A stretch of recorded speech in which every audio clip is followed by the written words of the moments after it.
our media partners and our team from the Executive Director Edwin Basilios. And una, yung kooperatiba is meron siyang sariling, may identity talaga siya, kaya it's a business by the ordinary people and shared values and principles. So kung maging share voting, maraming magpunta doon ng mga oligarch o magtatayo ng kanilang primary cooperatives in order to come up with a federation and to compete with us using that model of corporation.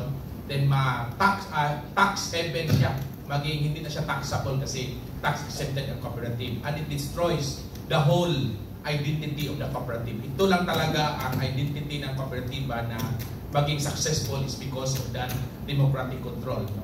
Then, pangalawa is regarding sa CTF ng kooperatiba, give it to the cooperative movement, to the co-ops kung saan sila gusto magpa-member in the principle of an open and voluntary. So, we are also pushing the education, lalo na meron kayong Cooperative College of the Philippines that will go to the cooperative para meron tayong sustainability and generation, lalo na itong mga young people, the Generation Z, the millennial generations.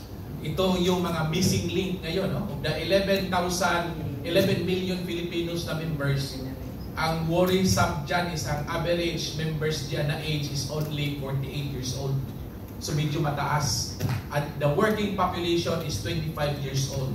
So the Co-op Chamber is pushing for the education for our cooperatives to be part of this movement. Salamat po sa ating mga board of trustees. Salamat din sa inyo for joining, and of course our regional presidents of 16 regions. Salamat rin sa pag-join dito ngayon sa press con.